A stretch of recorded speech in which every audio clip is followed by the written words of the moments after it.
എന്റെ മുന്നിലിരിക്കുന്ന കൂട്ടുകാർക്കും ഗുരുതുല്യരായ ഏവർക്കും എന്റെ വിനീതമായ നമസ്കാരം.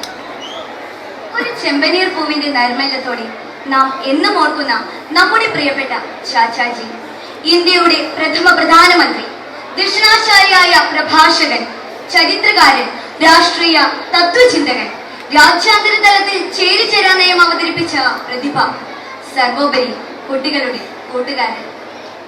ചാച്ചാജിയുടെ ദീപ്തമായ ഓർമ്മകൾ നെഞ്ചേറ്റി നാം ഇന്ന് ഒരു ശിശുദിനം കൂടി ആഘോഷിക്കുകയാണ്.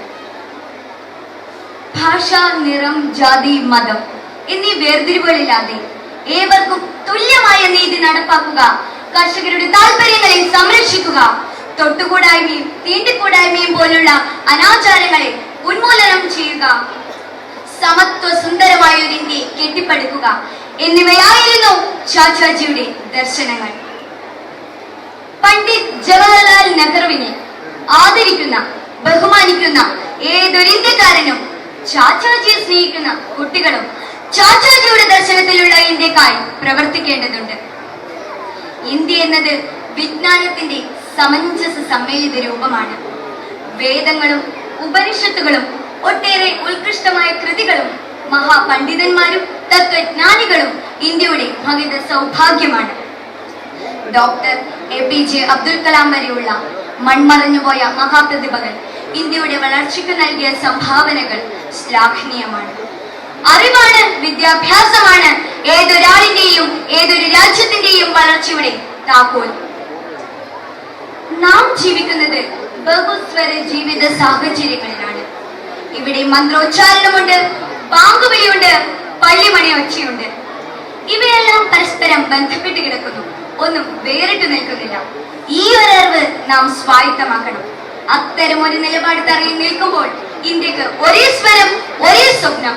അത് തന്നെയായിരുന്നു ചാച്ചാജിയുടെ സ്വപ്നങ്ങളിൽ നിറഞ്ഞു നിന്ന ഇന്ത്യയും. വളരെ വിശദമായി എഴുതി തയ്യാറാക്കിയ ഒരു ഭരണഘടനയാണ് നമ്മുടേത്. ലോകത്തിലെ ഏറ്റവും ബൃഹത്തായ ഭരണഘടന. അതിലെ മൗലികാവകാശങ്ങളിൽ ഒന്നാണ് സാംസ്കാരികവും വിദ്യാഭ്യാസപരവുമായ അവകാശം. വിദ്യാഭ്യാസം എന്നത് ഏതൊരു കുട്ടിയുടെയും മൗലികാവകാശമാണ്. അത് നിഷേധിക്കപ്പെടരുത്. രാഷ്ട്രത്തിനകത്ത് 14 വയസ്സിന് താഴെയുള്ള എല്ലാ കുട്ടികൾക്കും സൗജന്യവും നിർബന്ധിതവുമായ വിദ്യാഭ്യാസം നൽകണമെന്ന് നമ്മുടെ ഭരണഘടനയിലെ ആർട്ടിക്കിൾ 21A-യും 45-ഉം അനുശാസിക്കുന്നു. കുട്ടികളെ ഏറ്റവും വലിയ നിധിയായി കണക്കാക്കിയിരുന്ന ചാച്ചാജിയുടെ നാടാണിത്. അനാഥ ബാല്യങ്ങളെ സംരക്ഷിക്കുന്നതിന് ഇന്ന് ഒട്ടേറെ പ്രസ്ഥാനങ്ങളുണ്ട്. സംസ്ഥാന ശിശുക്ഷേമ സമിതി പോലുള്ള പ്രസ്ഥാനങ്ങൾ ക്രിയാത്മകമായ പ്രവർത്തനങ്ങൾ കാഴ്ചവെക്കുന്നു എന്നത് എടുത്തു പറയേണ്ടതാണ്. എന്നാൽ നമ്മുടെ രാജ്യത്ത് പഠിക്കാൻ കഴിയാതെ തെരുവിൽ കഴിയുന്ന എത്രയോ അനാഥ ബാല്യങ്ങളുണ്ട്. അവർക്ക് വർണ്ണാഭമായ വസ്ത്രങ്ങളില്ല, സ്വാദിഷ്ടമായ ആഹാരമില്ല, നിറമുള്ള സ്വപ്നങ്ങളില്ല. ഉള്ളത് കണ്ണീരിന്റെയും കഷ്ടപ്പാടിന്റെയും കഥകൾ മാത്രം. ഇന്ന് നമ്മുടെ രാജ്യത്ത് ജാതിയുടെയും മതത്തിന്റെയും പേരിൽ കുട്ടികൾക്ക് നേരെയുള്ള അതിക്രമങ്ങൾ വർദ്ധിച്ചു വരുന്നു എന്നത് വേദനാജനകമാണ്.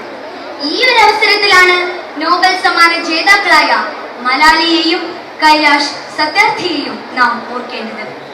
മലാല പഠിക്കാനുള്ള അവകാശത്തിന് വേണ്ടി, സത്യാർത്ഥി ബാലവേലയിൽ നിന്നും കുട്ടികളെ സംരക്ഷിക്കുന്നതിനു വേണ്ടി പ്രയത്നിച്ചു.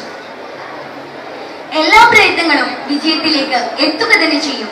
നാം ഓരോരുത്തരും സത്യസന്ധത, വിനയം, ഭക്തി, ആത്മാർത്ഥത എന്നീ ഉത്കൃഷ്ട ഗുണങ്ങൾ വളർത്തിയെടുത്താൽ സ്വതന്ത്രമായ അന്വേഷണത്തിനും നൂതനമായ ആശയങ്ങൾ കണ്ടെത്തുന്നതിനും സമൂഹത്തെ സഹായിക്കുന്നതാകണം വിദ്യാഭ്യാസമെന്ന് ചാച്ചാജി പറഞ്ഞിട്ടുണ്ട്. ഓരോ സമൂഹത്തിലെയും മനുഷ്യർ പരസ്പരം ബന്ധപ്പെട്ട് കിടക്കുന്നു. സമൂഹത്തിലെ വളർച്ചയിലും വികസനത്തിലും സമാധാനത്തിലും സന്തോഷത്തിലും നമ്മുടെ കൂട്ടായ ഉത്തരവാദിത്വമുണ്ട്. ചെറുപ്പം തൊട്ടേ സമൂഹവുമായി ഇടപെടാൻ നാം പ്രാപ്തമാക്കണം. ചീത്ത ശീലങ്ങൾക്ക് കീഴടങ്ങാതെ സാമൂഹിക പ്രതിബദ്ധതയോടെ നാം ജീവിക്കണം. നമ്മുടെ ലക്ഷ്യം ഉയർന്നതാകട്ടെ, നമ്മുടെ ചിന്തയും. ഒരു രാജ്യം മഹത്താകുന്നത് കുറച്ചേറെ പേർ മഹാന്മാരാകുന്നത് കൊണ്ട് മാത്രമല്ല, ആ രാജ്യത്തിലെ ഓരോരുത്തരും മനസ്സിൽ നന്മ കാത്തു സൂക്ഷിക്കുന്നത് കൊണ്ട് കൂടിയാണെന്ന് നമ്മുടെ പ്രിയങ്കരനായ ഡോക്ടർ APJ അബ്ദുൽ കലാമിന്റെ വാക്കുകൾ ഞാനിവിടെ സ്മരിക്കുകയാണ്. അറിവിനോടൊപ്പം നന്മയും മനസ്സിൽ കാത്തു സൂക്ഷിച്ചുകൊണ്ട് ചാച്ചാജിയുടെ ദർശനത്തിലുള്ള ഇന്ത്യ കെട്ടിപ്പടുക്കുന്നതിൽ പങ്കാളികളാവാമെന്ന് പറഞ്ഞുകൊണ്ട് ഏവർക്കും സ്നേഹോഷ്മളമായ ശിശുദിനാശംസകൾ നേർന്നുകൊണ്ട് നിർത്തുന്നു. നന്ദി, നമസ്കാരം, ജയ് ഹിന്ദ്.